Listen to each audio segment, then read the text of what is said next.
नमस्कार मेरे प्यारे साथियों, मैं आप सभी का स्वागत करता हूं आपके अपने YouTube channel SSC solutions with Anuj. जैसा कि आप सभी जानते हैं, डेली हम आरआरबी के जो रेलवे है आरपीएफ एसआई के 2019 के पेपर्स डिस्कस कर रहे हैं। 50 क्वेश्चन के करेंगे। आज हम करेंगे शिफ्ट थर्ड। कौन से पेपर की? 16 जनवरी 2019 को जो पेपर हुआ था उसकी शिफ्ट थर्ड के क्वेश्चन डिस्कस करेंगे। ठीक है, देखो भाई, सबसे पहला क्वेश्चन क्या कहता है? सबसे पहला क्वेश्चन कहता है भारत में केंद्र सरकार की ओर से मुद्रा नोट द्वारा जारी किए जाते हैं। जो भारत में केंद्र सरकार है ना, उसकी ओर से जो मुद्रा नोट हैं वो किसके द्वारा जारी किए जाते हैं? भारतीय रिजर्व बैंक के द्वारा जारी किए जाते हैं। रिजर्व बैंक ऑफ इंडिया, अगर मैं बात करूं आरबीआई की, जिसको भारतीय रिजर्व बैंक भी कहते हैं, भारत का केंद्रीय बैंक है। इसे बैंकों का बैंक भी कहा जाता है। इसकी स्थापना 1 अप्रैल 1935 को हुई। 1 जनवरी 1949 को भारतीय रिजर्व बैंक का राष्ट्रीयकरण किया गया। यह केंद्र सरकार की ओर से मुद्रा या नोट जारी करता है। इसके अलावा यह बैंकों की साख का नियंत्रण करता है। देश के वाणिज्यिक बैंकों को नियंत्रित एवं निर्देशित करने का भी कार्य करता है। अब देखो भाई साहब, मुद्दे पे आते हैं। आपने जो जो चीजें इसमें याद रखनी है, पहला तो जो क्वेश्चन पूछा गया है आपसे, आपने वही याद रखना है। ठीक है, भारतीय रिजर्व बैंक। दूसरा पॉइंट याद रखना है कि इसकी स्थापना कब हुई थी? 1 अप्रैल 1935। भाई साहब 1 अप्रैल बेशक मत याद रखो, 1935 ईयर याद रखो, आपसे फाउंडेशन ईयर पूछ सकता है। दूसरी चीज, इसका बैंकीकरण, राष्ट्रीयकरण कब हुआ था? तो 1949 में हुआ था। 3 पॉइंट अच्छे से रट के चलना। ठीक है, उसके बाद आता है question number second. Question number second कहता है निम्न में से उत्तर प्रदेश का पारंपरिक लोक नाट्य कौन सा है? अगर मैं बात करूं उत्तर प्रदेश की तो रामलीला इसका लोक नाट्य है। दूसरी चीज, अगर मैं बात करूं उत्तर प्रदेश की तो भाई साहब एक सबसे बढ़िया डांस उत्तर प्रदेश का कथक, ये आपने याद रखना है। शास्त्रीय नृत्य है, बार बार पूछा जाता है पेपर में। कथक जो है वो आपका यूपी का है। दूसरी चीज, जम्मू और कश्मीर का लोक भांट पाथेर। राजस्थान की बात करूं तो स्वांग, उत्तर प्रदेश की बात करूं तो रामलीला, और पश्चिम बंगाल की बात करूं तो जात्रा। ये आपने इंपॉर्टेंट पॉइंट ध्यान रखने हैं। उसके बाद आता है क्वेश्चन नंबर 3। क्वेश्चन नंबर 3 कहता है सूर्य के वातावरण का बाह्यतम परत क्या कहलाता है? अगर मैं बात करूं आभा मंडल की तो क्या कहलाता है? आभा मंडल कहलाता है। सूर्य हमारे सौर मंडल के केंद्र में स्थित एक तारा है। इसकी वर्तमान आयु 4.7 अरब वर्ष है। सूर्य के वातावरण की बाह्यतम परत कोरोना या आभामंडल कहलाती है। अभी कोरोना बीमारी आई थी तो उससे याद रख लो, सूर्य गर्म, कोरोना गर्म, जो केवल सूर्य ग्रहण के समय दिखाई पड़ती है। सूर्य का जो भाग हमें दृष्टिगोचर होता है उसे प्रकाश मंडल कहते हैं। ठीक है, उसके बाद आते हैं क्वेश्चन नंबर 4 की तरफ। क्वेश्चन नंबर 4 कहता है स्वदेशी खेल सिलाम्बम, कौन सा स्वदेशी खेल? सिलाम्बम का उद्भव निम्न में से किस राज्य में हुआ था? तो तमिलनाडु में हुआ था। ठीक है, कहां पे हुआ था? तमिलनाडु में हुआ था। सिलाम्बम जो है एक मार्शल आर्ट है जिसमें हथियारों के उपयोग की अनुमति होती है। यह तमिलनाडु राज्य में बहुत प्रसिद्ध है। सिलाम्बम नाम तमिल भाषा के शब्द सिलम, जिसका अर्थ हिल होता है, और बाम, जिसका अर्थ बांस से लिया गया है। सिलाम्बम मार्शल आर्ट शैली का उल्लेख प्राचीन तमिल संगम साहित्य में किया गया है। ठीक है, उसके बाद आता है क्वेश्चन नंबर 5। देखो, भारत के राष्ट्रपति का चुनाव किसके द्वारा किया जाता है, या भारत का जो राष्ट्रपति है उसको कौन चुनता है? सबसे पहले बात कर लेते हैं आर्टिकल की कि किस आर्टिकल में भारत के राष्ट्रपति के चुनाव का वो है। तो भारतीय संविधान के अनुच्छेद 54 के तहत भारत के राष्ट्रपति का चुनाव एक निर्वाचन मंडल द्वारा किया जाता है। आपसे पूछ ले कौन सा आर्टिकल है बच्चों? आर्टिकल 54 है। इसमें संसद के दोनों सदनों के निर्वाचित सदस्य और सभी राज्यों तथा राष्ट्रीय राजधानी जो दिल्ली और पुडुचेरी है आदि की विधानसभाओं का जो निर्वाचित सदस्य होते हैं वो भाग लेते हैं। ठीक है, उसके बाद आता है क्वेश्चन नंबर 6। क्वेश्चन नंबर 6 कहता है भारतीय संसद का निम्न सदन किसे कहा जाता है? अगर मैं बात करूं लोकसभा की तो उसे निम्न सदन भी कहा जाता है। वर्तमान में लोकसभा सदस्यों की अधिकतम संख्या 550 निर्धारित की गई है। पहले 552 थी। जो 2 एंग्लो इंडियन है वो 2019 में 104वें संविधान संशोधन से हटा दिए गए हैं, जिसमें से 530 सदस्य राज्यों और 20 सदस्य केंद्र शासित प्रदेशों के प्रतिनिधि होते हैं। ठीक है। उसके बाद आता है क्वेश्चन नंबर 7। क्वेश्चन नंबर 7 कहता है भारत में लघु और मध्यम उद्योगों का उधार शर्तों पर छोटी अवधि के लिए और क्वासी इक्विटी की सिफारिश के लिए निम्न में से किसका गठन किया गया? तो किसका किया गया? छोटे उद्योगों के लिए जो सिडबी है, कौन सा है? सिडबी के make in India loan for enterprises, smile. ठीक है। उसके बाद आता है क्वेश्चन नंबर 8। क्वेश्चन नंबर 8 कहता है निम्न में से किस विधि में पुनर्योगोज डीएनए को जंतु कोशिकाओं के नाभिक में सीधे प्रविष्ट किया जाता है? अगर मैं बात करूं इसकी तो वो होता है हमारा माइक्रो इंजेक्शन। क्या होता है बच्चों? माइक्रो इंजेक्शन होता है। उसके बाद इसको देख लेते हैं कि माइक्रो इंजेक्शन की जो विधि है में पुनर्योगोज डीएनए को सीधे जंतु कोशिका के केंद्र के अंदर क्षेपित किया जाता है। इस कार्य के लिए कांच की सूक्ष्मविवेट मतलब जो नली है उसका व्यास, उसका डायमीटर जो है वो 0.1 से 0.5 माइक्रोन होता है और वो प्रयोग किया जाता है। ठीक है। उसके बाद आता है बच्चों अपना क्वेश्चन नंबर 9। क्वेश्चन नंबर 9 कहता है डेक्सट्रोज को सामान्य रूप में किस नाम से जाना जाता है? जो डेक्सट्रोज है उसको ग्लूकोज नाम से जाना जाता है। C6H12O6 इसका क्या होता है? रासायनिक सूत्र होता है। यह स्वाद में मीठा होता है। डेक्सट्रोज को सामान्य रूप से ग्लूकोज के नाम से जाना जाता है। यह सबसे सरल कार्बोहाइड्रेट है जो जल में घुलनशील होता है और यह स्वाद में मीठा होता है। ठीक है, इसको आप चख लो। उसके बाद आता है बच्चों क्वेश्चन नंबर 10। जो ओलंपिक ध्वज है में आपस में जुड़े हुए 5 छल्ले या जो 5 रिंग है वो विश्व के डैश का प्रतिनिधित्व करते हैं। ये क्वेश्चन बहुत इंपॉर्टेंट है। अब चौथी बार इसमें रिपीट हुआ है, रट के जाना है बिल्कुल। जिसने पेपर निकालना है क्वेश्चन रट लो। जो 5 छल्ले होते हैं वो क्या करते हैं? आपके 5 महाद्वीपों का प्रतिनिधित्व करते हैं। 5 छल्ले, 5 का रंग याद रखो, नीला, पीला, काला, हरा, लाल। ठीक है,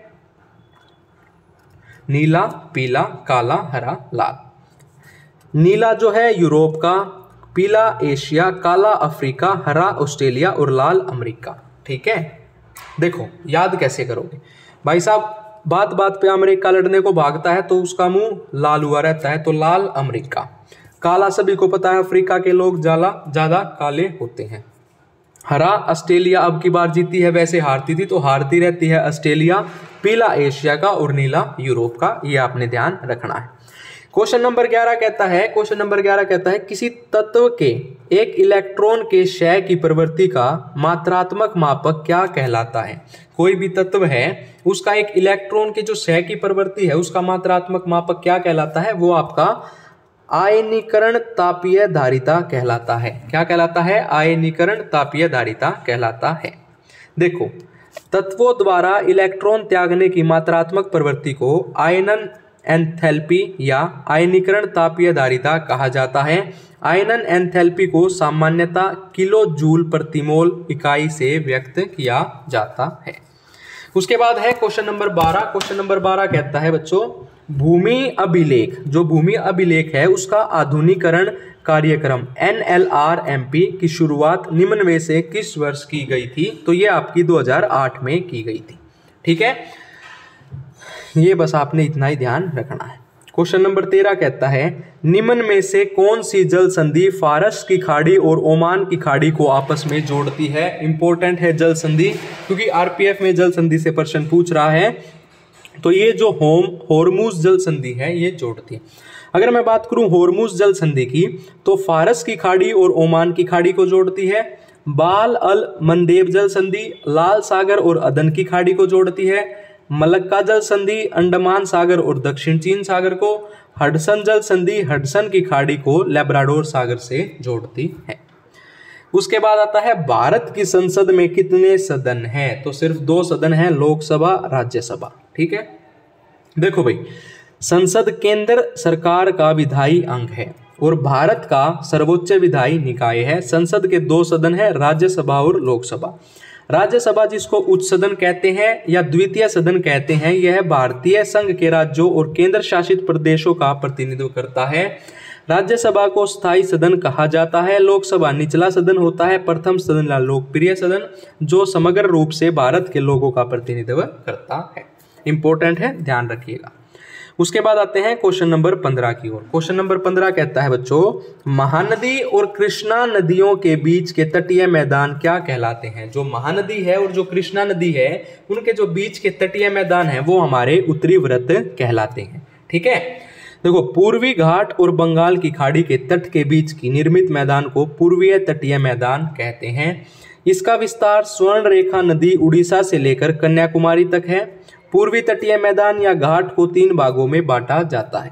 सबसे पहला आता है बच्चों उत्कल घाट। उत्कल घाट मतलब स्वर्ण रेखा नदी से महानदी के बीच, जो कि उड़ीसा में है। उत्तरी सरकार घाट महानदी से कृष्णा नदी।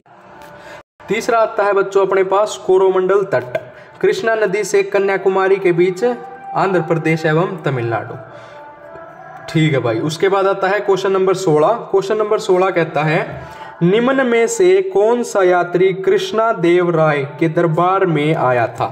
कौन सा यात्री था जो कृष्ण देव राय के दरबार में आया था? वो था आपका डोमिंगो पेस। कौन आया था? डोमिंगो पेस आया था। कृष्णदेव राय 1509 से 1529 ई तुलु वंश तथा विजयनगर साम्राज्य का महानतम शासक था। इनकी सांस्कृतिक उपलब्धियों के कारण इनको आंध्र भोज कहा जाता था। इसका काल तेलुगु साहित्य का क्लासिकल युग माना जाता है। इनके दरबार में पुर्तगाली यात्री जो डोमिंगो पेस था तथा बाराबोसा आए थे। डोमिंगो पेस ने कृष्णदेव राय को एक महान शासक और न्यायप्रिय राजा कहा है। ठीक है। उसके बाद आता है अपना क्वेश्चन नंबर 17। क्वेश्चन नंबर 17 कहता है, भारत में पहली बार क्षेत्रीय ग्रामीण बैंक डैश में खोले गए। तो कब खोले गए थे? 1975 में खोले गए थे। जो क्षेत्रीय ग्रामीण बैंकों IRRB की स्थापना 26 सितंबर 1975 को प्रख्यापित अध्यादेश और क्षेत्रीय ग्रामीण बैंक अधिनियम 1976 के प्रावधानों के तहत की गई थी। इसका उद्देश्य ग्रामीण अर्थव्यवस्था को विकसित करना, ग्रामीण क्षेत्रों में कृषि, व्यापार, वाणिज्य, उद्योग संबंधी ऋण और अन्य सुविधाएं प्रदान करना है। ठीक है। Question number 18। क्वेश्चन नंबर 18 कहता है, मैग्नेट रेखा। जो मैग्नेट रेखा है वो किसके मध्य की सीमा रेखा है? अगर मैं बात करूं फ्रांस और जर्मनी। ठीक है। अगर मैं बात करूं मैकमोहन रेखा, भारत और चीन। 49 समांतर रेखा, संयुक्त राज्य अमेरिका और कनाडा। मैग्नेट रेखा, फ्रांस और जर्मनी। और रेड क्लिफ लाइन, भारत और पाकिस्तान। ठीक है। क्वेश्चन नंबर 19 कहता है, तिस्ता नदी। जो तिस्ता नदी है उसकी सहायक नदी निम्न में से कौन सी है? तो तिस्ता नदी की सहायक नदी है रंगीत नदी। कौन सी है बच्चों? रंगीत नदी है। देखो जितनी भी सहायक नदियां हैं उसकी मैंने वीडियो अपने चैनल पर डाल रखी है ट्रिक के साथ, नहीं तो हमारे जो टेलीग्राम चैनल है उस पर भी आपको ट्रिक्स मिलेंगी इनकी सहायक नदियों की, आप वहां से भी याद कर सकते हैं। तिस्ता नदी का उद्गम जो भारत के सिक्किम राज्य से कांगसे ग्लेशियर के पास चारामू जिले से होता है। यह भारत से निकलने के बाद बांग्लादेश में ब्रह्मपुत्र नदी से मिलती है और संयुक्त होकर बंगाल की खाड़ी में गिरती है। इसकी लगभग लंबाई 315 किलोमीटर है। इसकी सहायक नदियां याद रख लो कौन सी हैं? छू, रंगपो, लांचुंग, रानीखोला, रंगघापछू, रंगित और रिंगयोंगछू। छू है सारी, तो इसको याद रख लो। उसके बाद है हॉकी खेलने के मैदान। जो क्रीड़ा स्थल होता है उसको क्या कहा जाता है? तो उसको फील्ड कहा जाता है। आपने सारे याद रखने भाई साहब। जहां हॉकी खेलते हैं वो फील्ड, एथलेटिक्स में आपका ट्रैक होता है, बैडमिंटन में कोर्ट होता है और बॉक्सिंग का आपका रिंग होती है। ठीक है, चारों आप याद रख लेना, इंपॉर्टेंट है। क्वेश्चन नंबर 21 कहता है, 1950 में किसकी अनुशंसा पर पहली प्राक्कलन समिति गठित हुई थी? तो किसकी पे? जो जॉन मैथाई था उसकी पे। प्राक्कलन समिति सभी संसदीय समितियों में सर्वाधिक महत्वपूर्ण होती है।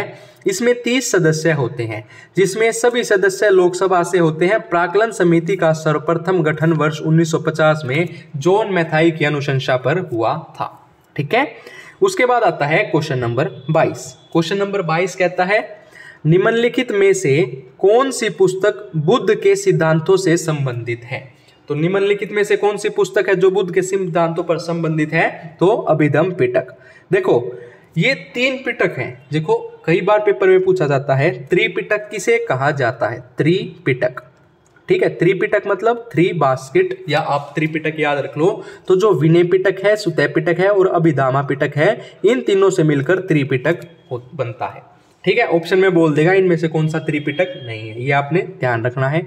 अब चल लेते हैं अपने क्वेश्चन की ओर। क्वेश्चन कहता है महात्मा बुद्ध के महापरिनिर्वाण उपरांत आयोजित विभिन्न बौद्ध संगतियों में संकलित किए गए त्रिपिटक संभवतः प्राचीन धर्म ग्रंथ हैं। ये त्रिपिटक सुत्त पिटक, विनय पिटक और अभिधामा पिटक के नाम से जाने जाते हैं। अब बात करूं सुत्त पिटक की, तो बौद्ध धर्म के सिद्धांतों का उल्लेख है। विनय पिटक की बात करूं तो बौद्ध मठों में रहने वाले भिक्षु भिक्षुणियों के अनुशासन संबंधित नियम है। और अगर हम बात करें अभिधामा पिटक की, तो महात्मा बुद्ध के उपदेशों एवं सिद्धांतों तथा बौद्ध मतों की दार्शनिक व्याख्या है। आपने ये तीनों चीज अच्छे से याद रखनी है। अगली बार पेपर में कुछ और भी पूछ सकता है कि भाई विनय पिटक किससे संबंधित है, या ऐसा भी कुछ, ठीक है। क्वेश्चन नंबर 23 कहता है एक अणु द्वारा बिना टक्कर के तय की जाने वाली औसत दूरी क्या कहलाती है? वो आपकी मध्यमान मुक्त पथ कहलाती है। मध्यमान मुक्त पथ कहलाती है। एक अणु द्वारा बिना टकराए जितनी औसत दूरी तय कर सकता है उसे मध्यमान मुक्त पथ कहते हैं। गैसों की अणु ठोस एवं द्रवों की अपेक्षा अधिकतम मुक्त रूप से सक्रिय होते हैं और गति करते हैं तथा बिना टकराए लंबी दूरी की यात्रा कर सकते हैं, ठीक है बच्चों। उसके बाद आता है क्वेश्चन नंबर 40। क्वेश्चन नंबर 24 कहता है कंकाल की मांसपेशियों को डैश भी कहा जाता है। तो कंकाल की मांसपेशियां मतलब रेखित मांसपेशियां। कंकाल मतलब कंकाल एक रेखा की तरह ऐसा होता है, सूखा सा, ये एक रेखा है, तो आप ऐसे याद रख लो कंकाल की मांसपेशियां रेखित मांसपेशियां। कंकाल की मांसपेशियां शरीर के कंकाल अवयवों के निकट संपर्क में होती है। सूक्ष्मदर्शी से देखने पर इनमें घाटियां दिखती हैं, इसलिए इन्हें रेखित मांसपेशी कहा जाता है। इनकी गतिविधियां तांत्रिक तंत्र से स्वैच्छिक नियंत्रण में होती हैं, इसलिए इन्हें ऐच्छिक पेशियां भी कहा जाता है, ठीक है। उसके बाद आता है क्वेश्चन नंबर 25। क्वेश्चन नंबर 25 कहता है सिंधु घाटी सभ्यता का सबसे पहला खोजा गया स्थल कौन सा था? अगर मैं बात करूं हड़प्पा की, तो सिंधु घाटी का सबसे पहला खोजा गया स्थल हड़प्पा था। हड़प्पा 1921, दयाराम साहनी। कौन है भैया? दयाराम साहनी, ठीक है, ठीक है। सिंधु घाटी सभ्यता का सबसे पहले खोजा गया स्थल हड़प्पा था। इसकी खोज 1921 में की गई थी। हड़प्पा स्थल वर्तमान में रावी नदी के बाएं तट पर पाकिस्तान के पंजाब प्रांत में मोटागोरमी जिले में स्थित है। और किसने की थी? दयाराम साहनी ने की थी, ये आपने याद रखना, ठीक है। उसके बाद है क्वेश्चन नंबर 26। क्वेश्चन नंबर 26 कहता है डायोड में उसके वोल्टेज और विद्युत धारा के हुए सूक्ष्म परिवर्तन का अनुपात है। अच्छा देखो भैया, एसी, ठीक है, आपूर्ति के साथ अग्र और पश्च अभिनीति से जुड़े होने पर डायोड द्वारा प्रस्तुत किए जाने वाले प्रतिरोध को घातिक प्रतिरोध के रूप में जाना जाता है। डायोड का घातिक प्रतिरोध डायोड वोल्टेज में सूक्ष्म परिवर्तन और डायोड धारा में सूक्ष्म परिवर्तन का अनुपात होता है। उसके बाद है क्वेश्चन नंबर 27। क्वेश्चन नंबर 27 कहता है जो राष्ट्रमंडल खेल हैं वो हर डैश साल के अंतर्गत किए जाते हैं। तो राष्ट्रमंडल खेल हर 4 वर्ष के अंतर्गत किए जाते हैं। अब आपने जो याद रखना है वो ये याद रखना है, सबसे पहला राष्ट्रमंडल खेल। प्रथम राष्ट्रमंडल खेलों का आयोजन 1930 में हैमिल्टन कनाडा में किया गया था। वर्ष 1930 से प्रत्येक 4 वर्ष के बाद द्वितीय विश्व युद्ध के कारण वर्ष 1942 और वर्ष 1946 को छोड़कर, याद रखना है 1942 और 1946 को छोड़कर बाकी हर 4 वर्ष में हुआ था। 2026 में इसके आयोजन में ऑस्ट्रेलिया द्वारा किया जाएगा। इसकी जो मेजबानी है वो ऑस्ट्रेलिया करेगी। पहला 1930 में हुआ, 2 साल नहीं हुआ, 1942 और 1946 में नहीं हुआ, बाकी हर 4 साल में होता है। क्वेश्चन नंबर 28 कहता है पौधों के दिन में और रात के प्रति पाई जाने वाली संवेदना का गुण क्या कहलाता है? तो वो आपका फोटोपीरियडिज्म कहलाता है, ठीक है। पौधों के फलने फूलने, वृद्धि, प्रजनन एवं उनके भौगोलिक वितरण पर उन पर पड़ने वाले प्रकाश का मुख्य रूप से प्रभाव पड़ता है। पौधों द्वारा दिन और रात के प्रति पाई जाने वाली अनुक्रिया को दीप्तिकलिता या फोटोपीरियडिज्म कहते हैं। फोटोपीरियडिज्म शब्द का सर्वप्रथम प्रयोग गार्नर और एलार्ड ने 1920 में किया था। उसके बाद आता है क्वेश्चन नंबर 29। क्वेश्चन नंबर 29 कहता है जो हमारा सर्वोच्च न्यायालय है, जो सुप्रीम कोर्ट है, के जज को अपदस्थ करने का प्रावधान किस अधिनियम के अंतर्गत किया गया है? तो जो न्यायाधीश पूछताछ अधिनियम है 1968 उसके अंतर्गत किया गया है। जो सर्वोच्च न्यायालय है के न्यायाधीश को हटाने से संबंधित प्रक्रिया महाभियोग की प्रक्रिया द्वारा न्यायाधीश पूछताछ अधिनियम 1968 द्वारा विनियमित है। न्यायाधीश को उसके पद से हटाने के दो आधार होते हैं, एक तो सिद्ध कदाचार का और एक असक्षमता का। ठीक है, उसके बाद आता है अपना क्वेश्चन नंबर 30। क्वेश्चन नंबर 30 कहता है निम्नलिखित में से कौन सी पहाड़ी पूर्वी घाट का हिस्सा है? अगर मैं बात करूं उपरोक्त सभी पहाड़ी क्या है? पूर्वी घाट का हिस्सा है। भारत के पूर्वी घाट में पहाड़ियों की असंतुलित सीमा है। राजमहल पहाड़ी, शोशलाचलम पहाड़ी, नायागढ़ पहाड़ी, शेवराय, नल्लामाला पहाड़ी, वेलिकोंडा, ज्वादी पहाड़ियां पूर्वी घाट पर स्थित हैं। क्वेश्चन नंबर 31 कहता है बच्चों राज्यसभा का जो पदेन अध्यक्ष है वो कौन होता है? तो वो आपके उपराष्ट्रपति होते हैं, वाइस प्रेसिडेंट होते हैं। भारतीय संविधान का जो अनुच्छेद 64 है उसके अनुसार उपराष्ट्रपति जो है वो राज्यसभा का पदेन अध्यक्ष होगा और इसके अतिरिक्त वह लाभ का कोई अन्य पद धारण नहीं करेगा। संविधान के अनुच्छेद 89 में सभापति भारत के उपराष्ट्रपति और राज्यसभा के सभापति का प्रावधान है। उसके बाद आता है क्वेश्चन नंबर 32। क्वेश्चन नंबर 32 कहता है डैश शून्य परिमाण वाला एक वेक्टर है। तो कौन सा है? शून्य सदिश। शून्य सदिश अथवा शून्य वेक्टर उसे कहते हैं जिसका परिमाण शून्य होता है। सदिश राशियां वे भौतिक राशियां होती हैं जिनमें परिमाण, आकार और दिशा दोनों होते हैं, जैसे विस्थापन, वेग, त्वरण आदि। ठीक है, उसके बाद है क्वेश्चन नंबर 33। क्वेश्चन नंबर 33 कहता है बच्चों संसदीय समितियां होती हैं। जो संसदीय समितियां होती हैं वो हमारी दो प्रकार की होती हैं, एक स्थायी समितियां और एक तदर्भ समितियां। संसदीय समितियां दो प्रकार की होती हैं, स्थायी समितियां और तदर्भ समितियां। स्थायी समितियां स्थायी मतलब प्रत्येक वर्ष या समय समय पर गठित होती हैं और निरंतर विशिष्ट कार्य से आधार के पर काम करती हैं। तदर्थ समितियां अस्थायी होती हैं और उन्हें सौंपे गए कार्य के पूरा होने पर इनका अस्तित्व समाप्त हो जाता है। उसके बाद आता है क्वेश्चन नंबर 34। क्वेश्चन नंबर 34 कहता है निम्न में से किस राज्य में खजुराहो नृत्य उत्सव मनाया जाता है? तो जो खजुराहो है वो मध्य प्रदेश में मनाया जाता है। खजुराहो नृत्य महोत्सव मध्य प्रदेश के खजुराहो शहर मध्य प्रदेश में मनाया जाता है। खजुराहो नृत्य महोत्सव देश की सांस्कृतिक विरासत को बढ़ावा देने की दिशा में मध्य प्रदेश कला परिषद का एक प्रयास है। उसके बाद आते हैं क्वेश्चन नंबर 35 की तरफ। क्वेश्चन नंबर 35 कहता है बच्चों कि भारत का राष्ट्रपति बनने के लिए न्यूनतम आयु कितनी होनी चाहिए? तो न्यूनतम आयु 35 होनी चाहिए। आपको अगर भारत का राष्ट्रपति बनना है या किसी भी राज्य का गवर्नर या आपको राज्यपाल बनना है तो आपकी उम्र 35 वर्ष होनी चाहिए। अब देख लेते हैं भारतीय संविधान के अनुच्छेद 58 के अनुसार राष्ट्रपति पद के लिए निम्न योग्यताएं होनी चाहिए। पहला वो भारत का नागरिक, दूसरा 35 साल का हो, तीसरा लोकसभा का सदस्य होने के लिए अहित होना चाहिए, किसी अन्य लाभ के पद पर नहीं होना चाहिए। ठीक है, उसके बाद आता है क्वेश्चन नंबर 36। क्वेश्चन नंबर 36 कहता है भारत और चीन के बीच पूर्वी क्षेत्र की सीमा को आमतौर पर क्या कहा जाता है? तो मैकमोहन लाइन कहा जाता है। आज इस पेपर में मैकमोहन लाइन और पिछली बार दूसरी लाइन पूछी थी ऊपर, तो इन दोनों से पूछा गया है, याद रखना। उत्तर कोरिया और दक्षिण कोरिया 38 समांतर रेखा, भारत और चीन McMahon line, Bharat Afghanistan Durand line और भारत पाकिस्तान रेडक्लिफ लाइन। ठीक है देखो भैया, भारत और अफगानिस्तान दूर दूर हैं तो ड्यूरेंट लाइन, भारत और पाकिस्तान में बिल्कुल ऐसे रहता है लड़ाई झगड़ा तो red Cliff line, danger red. Bharat और चीन में का रहता है तो मैकमोहन लाइन, और उत्तर कोरिया और दक्षिण कोरिया, कोरिया मतलब 38।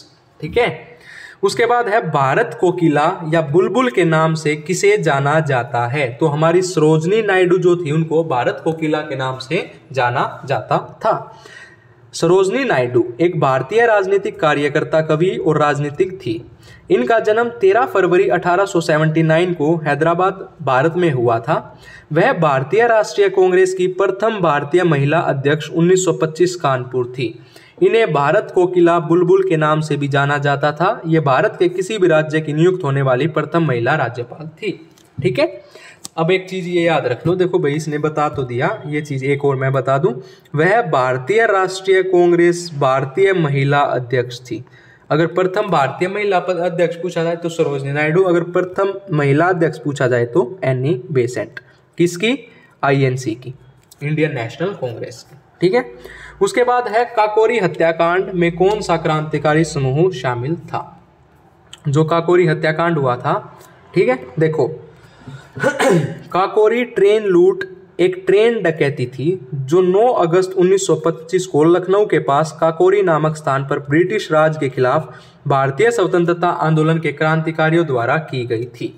इस डकैती को हिंदुस्तान रिपब्लिक एसोसिएशन के क्रांतिकारी राम प्रसाद बिस्मिल, अशफाक उल्ला खां और केशव सेन चक्रवर्ती, राजेंद्र लाहिड़ी, मुकुंदी लाल, बनवारी लाल सहित 10 क्रांतिकारियों ने अंजाम दिया था। उसके बाद है एनरेप। एनरेप मतलब राष्ट्रीय ग्रामीण रोजगार कार्यक्रम, ठीक है, की शुरुआत की गई थी। कब की गई थी? 1980 में की गई थी। क्यों की गई थी? गरीबी और बेरोजगारी को खत्म करने के लिए इसकी शुरुआत की गई थी। उसके बाद आता है क्वेश्चन नंबर 40। क्वेश्चन नंबर 40 कहता है भक्ति की, क्वेश्चन नंबर 40 कहता है भक्ति की किस शाखा के अंतर्गत ईश्वर के निराकार रूप की परिकल्पना की गई है? तो वो आपकी निर्गुण के अंतर्गत की गई है। निर्गुण भक्ति शाखा में ईश्वर के निराकार रूप की आराधना की जाती है। इसमें ईश्वर की रूप, रंग, गुण, जाति नहीं होते हैं। इसमें ईश्वर को निराकार माना गया है। ठीक है, उसके बाद आता है क्वेश्चन नंबर 41। क्वेश्चन नंबर 41 कहता है निम्नलिखित में से किस देश की 3 राजधानियां हैं? तो किस देश की हैं 3 राजधानियां? वो आपकी दक्षिण अफ्रीका की। कैसे? विधायी राजधानी है केपटाउन, प्रशासनिक है प्रिटोरिया और न्यायिक है ब्लूमफोनहेन। ठीक है, ब्राजील की राजधानी ब्राजीलिया, इंग्लैंड की राजधानी लंदन, संयुक्त राज्य अमेरिका की राजधानी वॉशिंगटन डीसी है। क्वेश्चन नंबर 42 कहता है बच्चों दिल्ली के प्रसिद्ध शहर सीरी का निर्माण निम्न में से किसने कराया था? तो सीरी का निर्माण कराया था अलाउद्दीन खिलजी।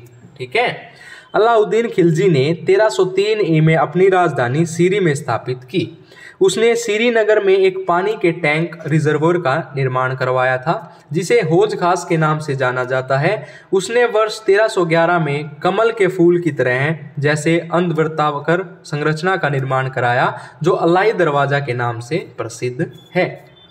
उसके बाद है क्वेश्चन नंबर 43। क्वेश्चन नंबर 43 कहता है शिव समुद्रम परियोजना किस नदी पर निर्मित है? तो वो आपकी कावेरी नदी पर निर्मित है।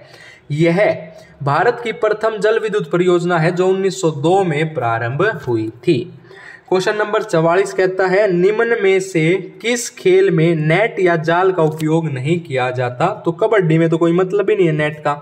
लॉन टेनिस में भी होता है, बैडमिंटन में होता है और वॉलीबॉल में भी होता है, ये आपने ध्यान रखना था।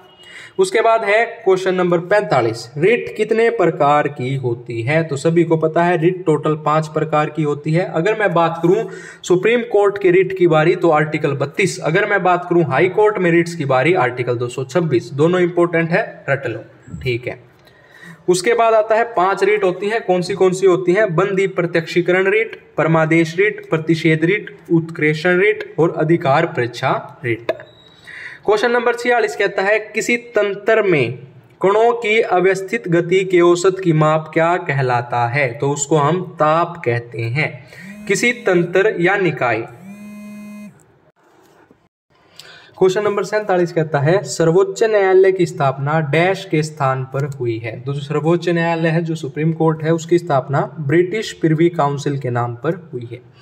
भारत की आज़ादी के पहले तक प्रिवी काउंसिल ही देश का उच्चतम अपील संस्था थी।